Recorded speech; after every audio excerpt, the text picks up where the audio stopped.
Warning, this show contains adult content. Viewer discretion is advised. How did that sound? Was it was it warning enough?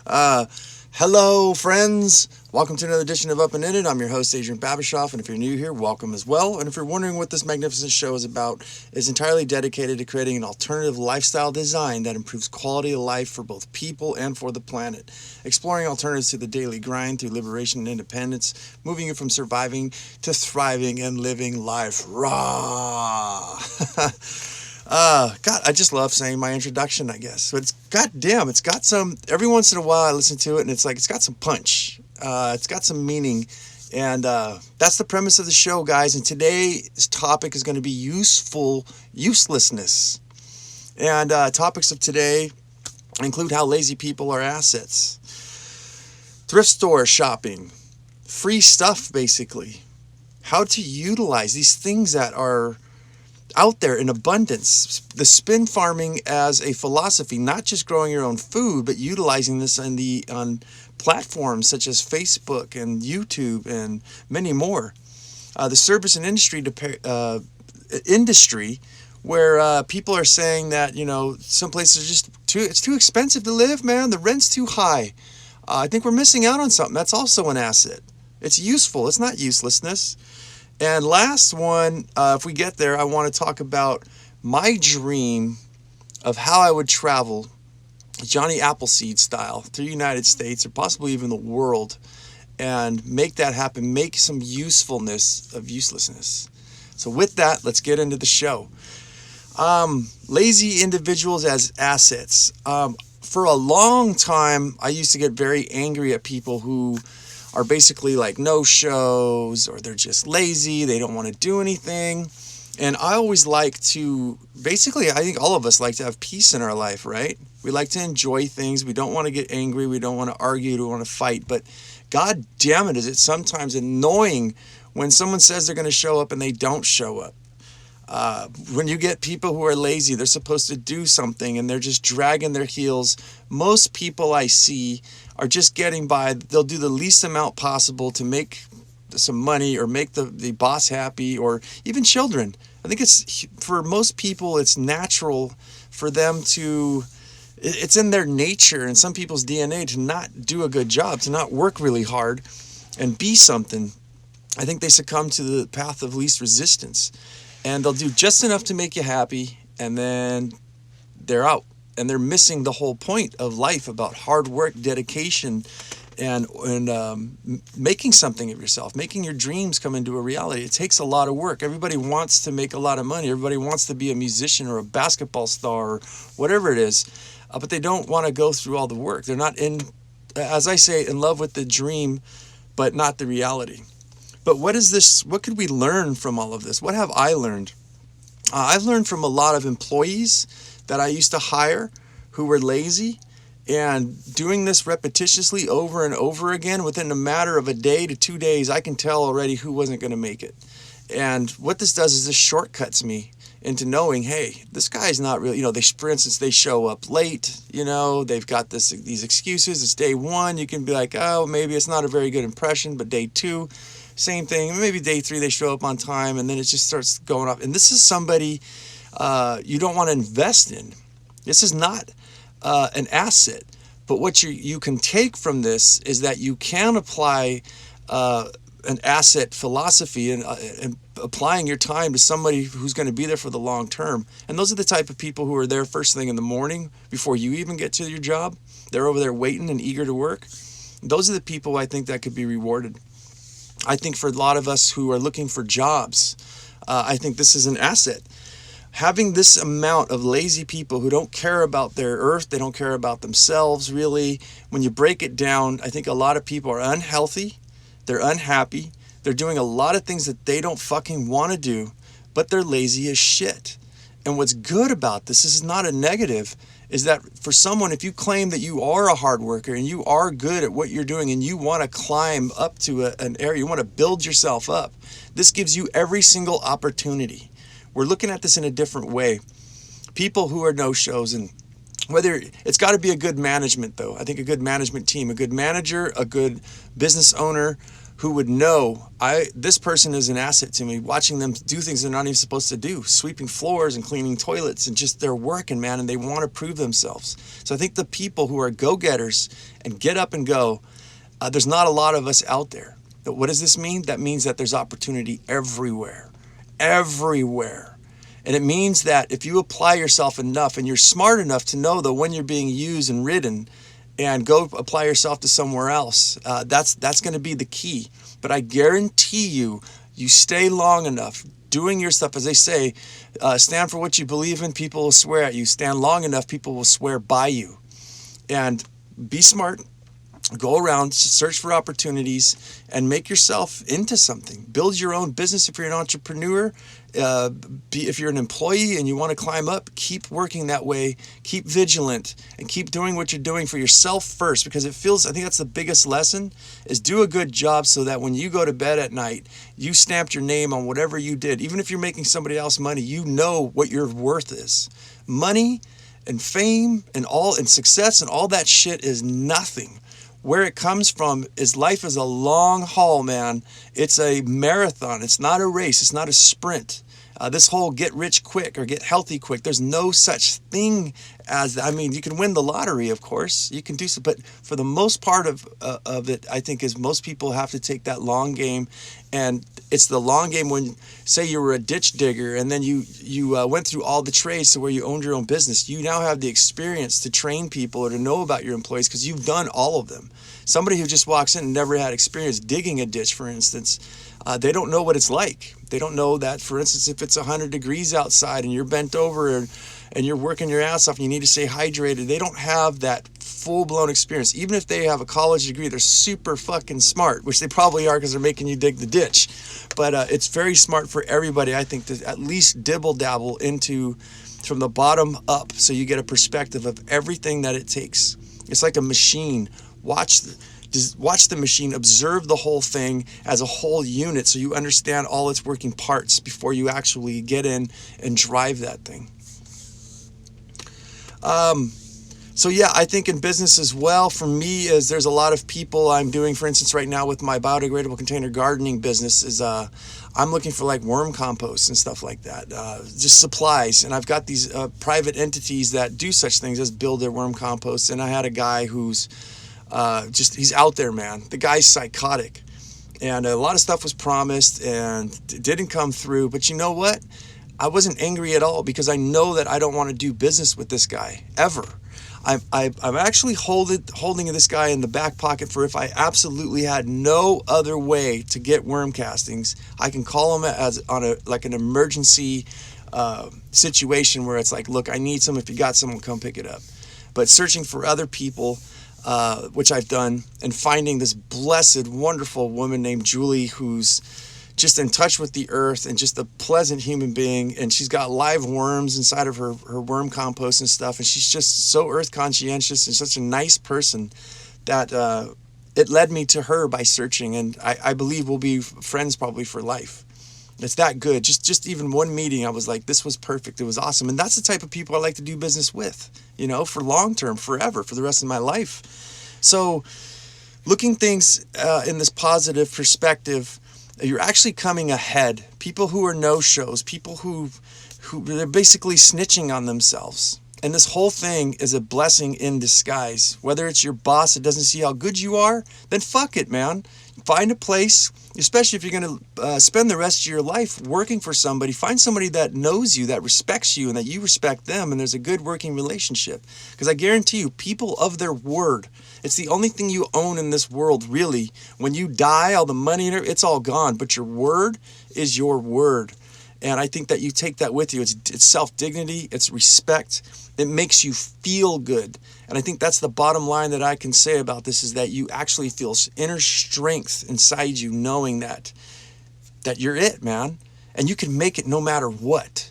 That's the self. That's what I tell my kids all the time. I believe in you. And you can do it. And I need you to believe in yourself. And that's what I'm telling you guys. I believe in each one of you guys too, and you should believe in yourself. Not give a shit what people think, the way they treat you and everything. You got to focus on the prize, focus on the inner self, and get that self-confidence. And that's how you get it, is through experience. So I think I beat that one up enough, but I felt really good, man. I want to keep going on that. I hope I'm lighting the fire in you. Next one. So now let's get into some fun stuff. Here is the thrift store. Um, uselessness, and thrift stores. I bought a shirt, right? I live in San Diego County, in San Diego, Southern California, and we have beaches here, and I'm a beach fanatic. I love surfing, I love fishing, I love bathing in the sun in my bikini. I love playing smash ball on the beach, frisbee, snorkeling, playing dead in the waves, and being a merman. I'm your merman, you know. Yeah, I love all of it, man. It's just so going on boats and kayaking, surfing, boogie boarding, body surfing, and just swimming. That's one of my favorite. Is the past couple of years it's been warm. Like the water's been up to I think like 72 degrees, 76 degrees, maybe even a little warmer. So it's just absolutely stunningly perfect. And on days where there's little gentle waves, you can just float on your back. For some reason, the salt water I can't. In a swimming pool, my legs go down. I'll sink to the bottom and die. But on the ocean, I got buoyancy. And that's one of the most peaceful things, is just let your arms loose and your legs and just float in that water. And and the waves just gently lapping you, just looking at the sky.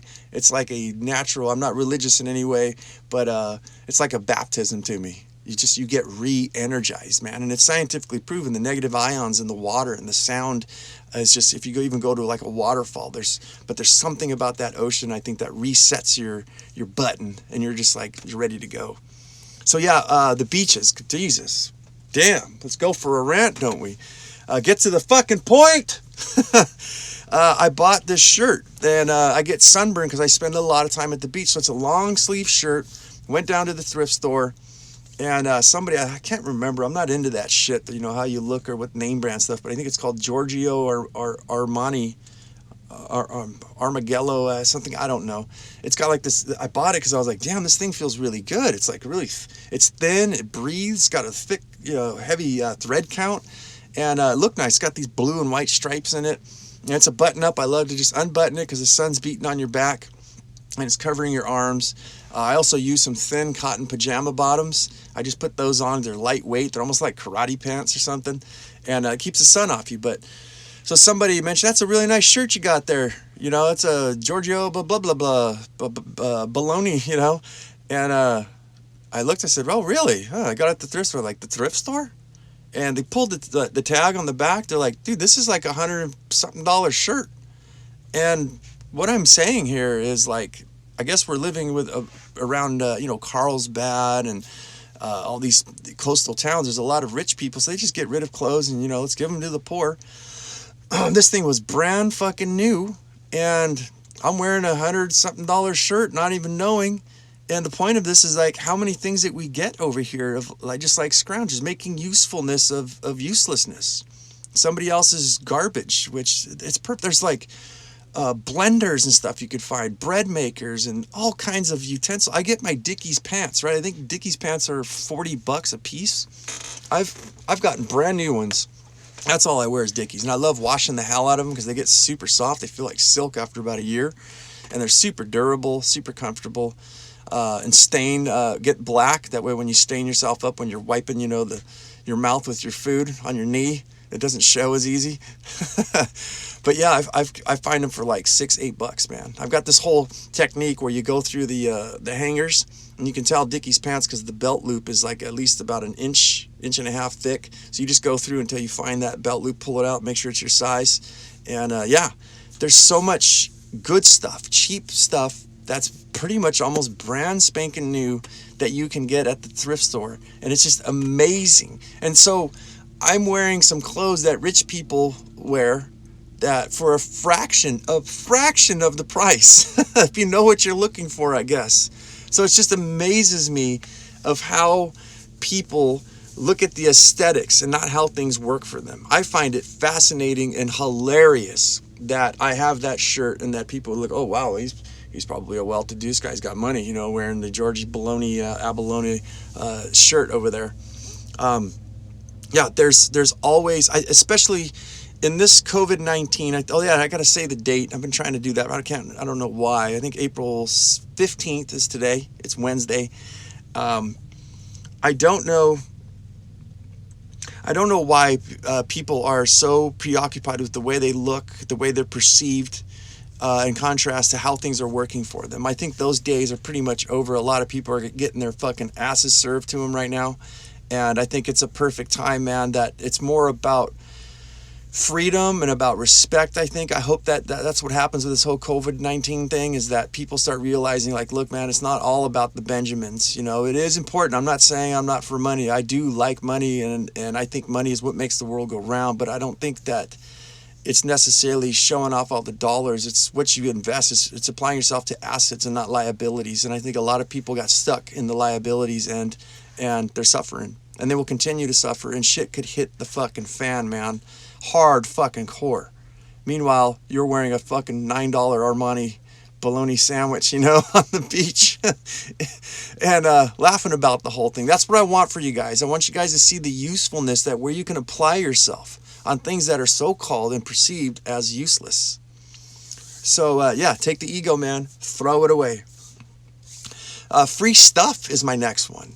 There's a lot of these friends of San Diego, friends of cities, like friends of Vista, Fallbrook, all over, friends of Oceanside, California. There's these groups, right? So it's not even Facebook Marketplace. I just put out there, hey, I need a door for like my daughter's greenhouse for my biodegradable container gardening business. Then I got a mahogany door with a window offered to me. You know how much a mahogany, that door was probably like $800 for free. They're like, I got it there. It's just sitting, leaning up against the garage. Take it. I didn't happen to take that one because I figured it'd be too heavy and too fancy. I mean, we don't want to get too fancy here. You got to maintain some level of low-lifeness, You don't want everybody to think that you're, well-to-do. No. And definitely don't go there with the Armani Alfredo fucking shirt. But yeah, I got a free door, man. I got a free sink, a utility sink for the farm, or maybe perhaps even for my house. And it's brand spanking new. $120 fridge. It still had the tags on it. I'm sorry, a sink. It was just sitting there behind someone's shed in the grass. And the point of it is go out there and apply yourself. Ask for the things you need, and there's tons of people that are willing to give it. And I think, again, that's what's nice about living amongst the wealthy, is that they've got all kinds of junk and things that they think they're going to use, and you can come by not only at the thrift stores, pick up stuff for pennies on the dollar, but go and just the gas money and pick up something for free. I mean, hell, you could even start a business. If I got that mahogany door, refinished it, sanded it all down, did some wood stain on it, probably turn around and sell it for $800, $900. There's so many opportunities and so many things out there. We just got to perceive it in the right way, man, the right mentality. So yeah, very awesome. You'll never know until you apply yourself, till you ask and go out there and don't be afraid. Just go out there and ask, has anybody got a free couch, a free this? And there's always something. What's exciting me even more is that I think a lot of us people who are very motivated, very upbeat and hardworking and wanting to make something, very crafty and very inspired, basically. It doesn't seem like there's a lot of us out there. And the whole thing of the coincidence of applying yourself out on social media, as I say all the time, I think this is one of the best times to ever be alive, is that I think we can possibly all unite. Kind of like this podcast. If these subject matter, these things that you guys are interested in, it forms a community of like-minded people who are positive, and leave the tar baby negative nannies behind and get a group of people who are actually positive, who are willing to do something, to put the work in and see things for what they really fucking are. Not what they should be, but applying energy to making things the way they are, to bring things into fruition instead of just talking about it. And I'm super excited about that, man. I'm exploring other groups and stuff on Facebook and listening to other podcasts, and really getting excited about the comments. I'm new to all this kind of stuff, commenting and things like that, which I hope you guys comment on mine. Reach out there, man. Ask me a question. Ask me anything. If you think you got something good to say and you want to be on the show, let me know. We'll get you a spot. Okay, so yeah, free stuff, man. Now I want to move into Spin Farm. And for those of you who don't know, that's where you grow a garden or you farm on somebody else's property that you don't own, in exchange for, say, you can lease the lot, or you can change where I'll pay the water bill, or I'll mow the lawn, or I'll give you a basket of fruit. It's called spin farming. Those of you who follow me, you know that I'm already a spin farmer, along with other businesses as well. Yes, I know I'm crowding the fire. There's so many pokers in the fire, you can't even see the fire anymore. But I like it that way. But yeah, I want to get into the philosophy of spin farming and the uselessness is. For those of you who don't know, I have a project called Violet's Farms. It's for my special needs daughter, and we're growing food, and we're making use of someone's land who got injured, and they can no longer garden. And they said, I put out again on Facebook. That's how I found it. Putting out there, hey, would anybody want us to come farm your property? In exchange, we'll pay all the water that it takes for the farm, for the produce production, and we'll also give you a basket of produce for every harvest. And I got like 25 offers, guys. It blew up. It blew up all over. And yeah, it's all for free. But I could see this spin farming, as I said, with social media platforms and things like that. You've got some sort of business, right? You've got sort of something, or you want to promote a podcast, or you want to promote just anything about yourself, your business, whatever. Go to these forums and go to these Facebook group sites and these YouTube videos and comment on what everybody's talking about. And then take a look what everybody's interested in. And if you think that you have a solution to people's problems, and you do this enough, you make yourself known, a lot of people are going to actually show up and want to speak with you. I think even maybe the owners of the Facebook group or the YouTube creator person or the podcaster person is going to contact you sooner or later and go, who this guy or gal has been around for a long time commenting and it's got a lot of good shit to say. So if you think you're real and you think you've got something, just like I'm doing, go out there and explore, and it may lead you to places you've never even known. And that's basically what I see as spin farming. It's not ripping anybody off. It's that somebody has a group and they say there's like 5,000 or 100,000 people following it. They've already got this thing set up, and it's the same kind of mindset that you have. You show up and you've got a different perspective or different ideas that you can throw in there, and you start getting yourself known. As I said, it opens up the opportunities. All of those eyes start to turn over to you, and it's all free, and it's fun. And I think that we can meet some of the best people's, the relationships could develop out of these things unlike ever before. You think, I'm a child of the 70s, and, dating for me back in the 90s and stuff was like you go to a bar or a party or something, and you get hopped up, you meet somebody, and you guys are both, having some drinks, or you go on a date, and it's kind of like you got to kind of feel everything out. You're on your best behavior and everything, and so it's kind of a guess, Whereas nowadays with social media, I can see where you put out all your information, talk about who you really are, and it's like you get to find out a bunch of information to see if you're even a match before you even commit to something, whether it's friends or a lover or a business partner, an employee, whatever. You would attract these people if they watched your content and paid attention to your message. And I think the match made in heaven should be relatively quick. Not all, I can say, would probably be successful, but the majority. I want to move over, I guess, to the service and repair industry in expensive areas. I've been told this so many times, and I'm so fucking sick of it, man. It is an asset to live in areas that's expensive. You guys, I make a lot of fucking money because of where I'm at. I'm a lot smarter, I would say, not to sound pompous, but I'm not living in the big fucking house. I'm not paying the high rent. I found myself an RV park, and I pay about, I would say, more than half. I'd say most rents here pretty much go this way. It goes for about $1,800 to $2,500 to even $3,000. I'm only spending about $850 to $950 a month where I live. That affords me to be able to survive the expense of the gas and the food and things of that nature. But guess what? What offsets the whole thing is that I'm surrounded by wealthy people who have McMansions. The usefulness of this uselessness, I don't mean it in that way. I'm not degrading these people, but a lot of people are super fucking smart. And remember what I said in the beginning of learning to dig ditches? Starting from the bottom up. You have knowledge of how these things work from the beginning to the mid area to the end. You have at least an understanding and some experience in these things. These people have great ability to make lots of money. I don't understand how and why, because these people are fucking filthy rich, man. Filthy rich. You would perceive by their 4-car garage and their house and everything, the way they dress and their yard, it looks like someone got scissors and, you know, and clipped it all. It looks like a fucking golf course. But these people don't know how to fix a lot of things. They rely on people in the service industry like me and probably you, whether you're a plumber, a roofer, a framer. And these people have got money and they want a good job. Yes, I'm going to say, I know someone's going to say, yeah, you can't win them all. Or no, you can't win them all. But if you are, as I said earlier, if you are what you say you are and you have the confidence, and I think that's my selling technique, I up my price to a very fair cost of value for value exchange for where I live. And I have the confidence to look someone dead in their eye when I'm selling them something and feel that it's completely fair. It's value for value exchange. And it's really good money, really good money.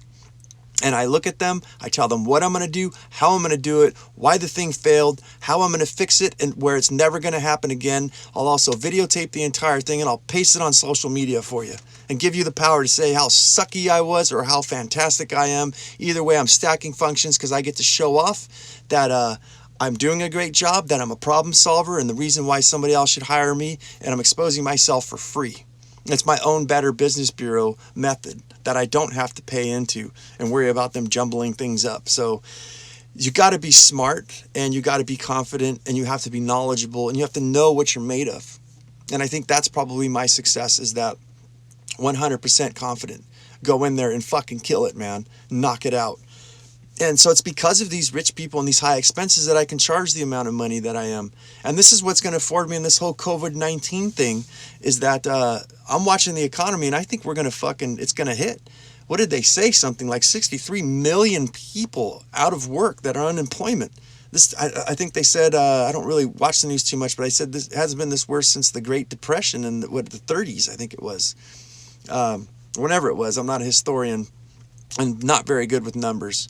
But yeah, I see shit hitting the fan.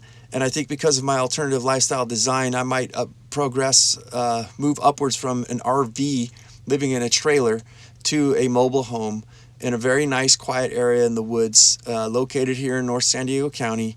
And I just made a cheap offer, and I think people are losing their shit. And this is the time to go. I don't want to screw anybody over, but with the economy, with the things going, I'm getting a way better end of the deal and actually saving somebody who's losing their shit and can't afford to keep their investment because they didn't play it smart. And I think that's how you invest in yourself. You work hard, you save money, you live below your means. I hear you live below your wage, not act your wage, like Ramsey says, David Ramsey, I think it is. I can't remember. Ramsey, Dave Ramsey, yeah, that's it.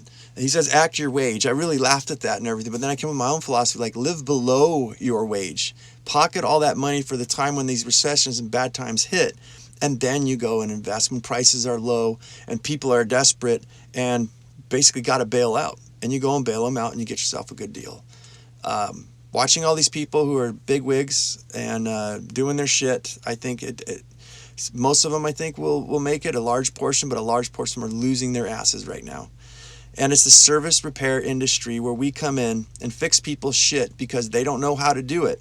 And they want a good job. That's the other thing. I lose a lot of jobs. I'd say I lose like 50% of the jobs I look at. But it's just like I said with a no-show and a lazy, I see these people as cheap people. They're only interested in price. And I can't make a living by just going off price. If I wanted to make a really cheap deal and do a lot of them, it's going to screw up my name in the future because I got to hurry through and do a shitty job. I look for the people where I can charge so I don't have to run like a maniac and I can pay attention to all the details and get the job done right. And it's because of where I live in an expensive area of northern San Diego County, Southern California, that I'm able to afford to do the things like I've done, like taking off, this would have been my 6th year. I don't believe I'm going to be able to do it. We'll see, especially if I buy this house. But that's how it forces me to take off my kids for 3-4 months out of the year and just fucking travel and do whatever the hell we want, or live at the beach basically almost every single day, not work, reboot, and take a true vacation. Instead of the 2 weeks that most Americans get, I like to take 3 months or 4 months and just really sit there and saturate into nothingness and recharge my batteries. And you know what? When you reset your batteries and you sit for that amount of time, you start to notice the things that are super important, like being with your family and spending time grooming each other and loving each other and observing. Like my special needs kid, I observe so much because my brain's not going off on work and everything. It takes, do you guys, I don't know if any of you guys have ever experienced this, but man, that whirlwind, the rat race, the wheel has got you going so hard. And it does for me every year too, in the hustle. I'm not saying it's a walk in the park at all. I work my fucking ass off. But to unwind is a job. It takes at least 2 weeks just to get to where you're not waking up early in the morning anymore.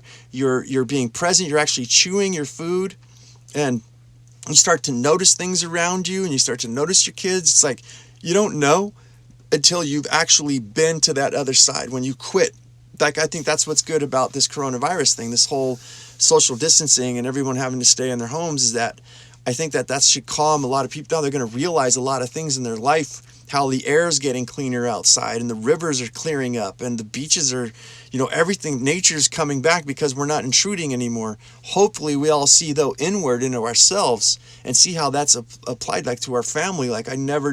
Hopefully they notice certain things about each other, about your children. Your children notice things about you, how you handle yourself, and you can watch them, how they're handling themselves. Things you could teach them because you have that time. And for me, living in this expensive area has definitely worked. I'm so tired of people's opinions, and I mean, it's fine. All the stuff I say on the show is opinions as well, but it's working. It's got a track record. It's not, I think the most expensive places is the place to fucking be. You just have to strategize, get your alternative lifestyle design. Don't live like everybody else does. There's no manual for life. There's always a complete different way, and that's what I love. I'm just excited, just that fact alone, that I'm doing everything fucking different than most people. And I'm successful, and I'm happy, and I'm healthy, and I have time, and I do notice my children. I see them, kind of like that movie Avatar. I really love that, where they're like, I see you. I don't notice you. I don't observe you. I actually see you. I know. I can experience you maybe more clearly because you have that energy relaxed, and you've got that time. So, yeah, it's a pretty good spot to be, I'd have to say. Moving forward to the last one is my idea of bumblebeeing communities. This is a dream of mine of useful uselessness. Again, it's not that communities or any of these people are useless. I just have a hard time with people, and I love people and I love visiting. And I think that, to just put it straight, I think there's always a honeymoon phase, and I'm kind of an asshole because I would love to just live my entire life in the honeymoon phase. So what I mean by communities is it's a farm. It's a group of people who actually own some land, or one person owns the land, and they got a bunch of basically like so-called hippies or hipsters or just people who want to live simple. And I've lived in a few before in the past. And my idea would be is like the snowbirds, as they call them. I love California in the summer. I love California in the winter. But because it's not so cold. But I really, really love Oregon for spring, Oregon State for spring and summer. It's just absolutely beautiful. There's wonderful fishing up there. I'm not really into the surfing because that water is fucking cold, man. A 3.2 millimeter wetsuit, which I wore over here, which you can surf in the wintertime, which is kind of skimping it. But I went in there in the summer with one of the full body suit. My body was so frozen. It's got a little leash, there's a zipper, right, that goes in the back. I was so frozen solid, I couldn't reach it. I had to ask this old lady that was walking behind me if she could please unzip my back. Like, it's cold ass shit. But Florida, I hear too, so humid in the hot season. It's worse than any of the Hawaiian Islands, anything. It's reckless. It's reckless. But I love adventure and I love people. My idea would be is to caravan, or me and my kids living in my camper, in my truck, and going around all of the United States, seeing everything, man. I want to see the Mississippi River. I want to go to Wyoming, Montana, Alaska. And it would be so beautiful to go to these communities and live life that way. Like, if shit hits the fan, that's like my emergency plan, like the last of everything. All shits went down. We're losing our asses. to me, get up and go travel and do odds and ends jobs and land at these communities and make myself from useless to useful because of the information that I've gathered. As I said in the beginning, I've dug ditches. I've moved rocks. I've pounded nails. I've leveled things out. I've built businesses. I've made money. I've made low money. We've crashed into business before. I have knowledge of how to grow your own food, how to capture water from the air through cloud nets and permaculture, natural farming, aquaponics, my biodegradable container gardening, which I think is going to revolutionize a lot of shit, man. It's called city steading, and I want to. There's farmstead and homestead. I'm doing city stead, and it's one of my another business idea I have of where we can actually get everybody in their backyards to be able to grow their own food or a lot of food through the ease of my new invention. And it doesn't. The reason I'm on this is that it doesn't take a lot of work. It's virtually impervious to everything except for flying insects. And all you got to do with that is get yourself some of that bug cloth, that ag cloth, lay that around in a large style like greenhouse or like even a carport, and put your plants in there, and you're almost zero anything. No weeding, no watering, no nothing. All you got to do is harvest. So I'm really excited about that. But why am I talking about that? Is because I can share these things, and I can prove to people that I know what I'm talking about because I'm doing that large scale on the spin farm that I'm working at right now. We're just getting ready to plant here, and maybe in the next few weeks. I gotta wait for this whole COVID thing to kind of level out. But that would afford me to actually have something to go to these communities, these eco-friendly villages and stuff, and actually stop by for, say, I don't know, 2, 3, 4 weeks, introduce myself, repair maybe their solar panels, maintenance their solar battery banks. I know how to do all these kind of things, check for levels, refill them with water and clean the terminals, and I can actually help them build swales and introduce them to aquaponics or the biodegradable container gardening system. I can cook, I can clean, I can repair houses. I've done a lot of shit. I'm a ditch digging son of a bitch! But it affords me, from doing all that nasty work and all this great work, to be able to do anything. And I think it's the experiences in life that you get that, like I said, makes you feel confident. I can equate it to teaching my child, my oldest daughter, how to light a fire with nothing but a knife and some flint, and having her carve some wood shavings and placing them all in a pile and striking that flint and starting a fire off pretty much almost nothing. The old, just old mountain men ways. Indian shit, you know what I mean? Will she ever absolutely need it? Probably not. We don't know, maybe.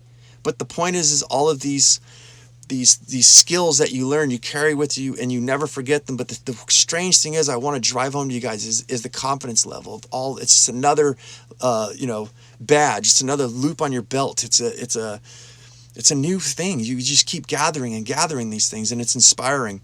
And I can see, to weave this all into the no-shows, the lazy fucking people. Someone like me comes around and starts fixing shit, proving myself, working my ass off, and entertaining in some sort of way, having fun, but just cleaning up after myself and doing good and showing, maybe in places that are lacking some of the knowledge and the stuff, I can step in and teach them and show them and prove them how I can make their life easier, how we can run this whole thing like a business and actually generate some money, and for free. And all I would ask in exchange is that we have a free place to land, place to dump our compost toilet, and fill up some water and hang out and maybe participate in some exchange for work, for maybe a little bit of gas money and food. And I guarantee you, by applying myself, as I said, again, worst case scenario, shit's hitting the fan, there's no way out. And it's just a dream of mine. Sometimes I wonder if I should just do this anyways. I create some sort of residual income, so, we've got some money coming in for diapers and stuff like that, but just travel all United States and possibly even the world and bumblebee it. Live just like spreading nectar, pollen, and turning stuff into honey. And that's my message, guys. I hope you guys like this show. It was wonderful having you. Check out the Facebook site. It's a private group. I might do an extension of this podcast on there if you want to hear that. Check out the podcast on YouTube, Spotify, and what do we got? Libsyn, the Apple iTunes, I guess. I also post some stuff from TikTok. I'm going to try to strategize some more funnier stuff, probably vulgar stuff, for fun, like jokey kind of stuff about the Alternative Lifestyle Design, and also, Instagram. So yeah, that's the show, guys. Thanks for being here. As I always say, go out there and have yourself a near-life experience. Human up. Don't lose your muchness. I've got it backwards, damn it. Don't lose your muchness. Human up. Carry on the fire. Live it, love it, own it, and bone it, people.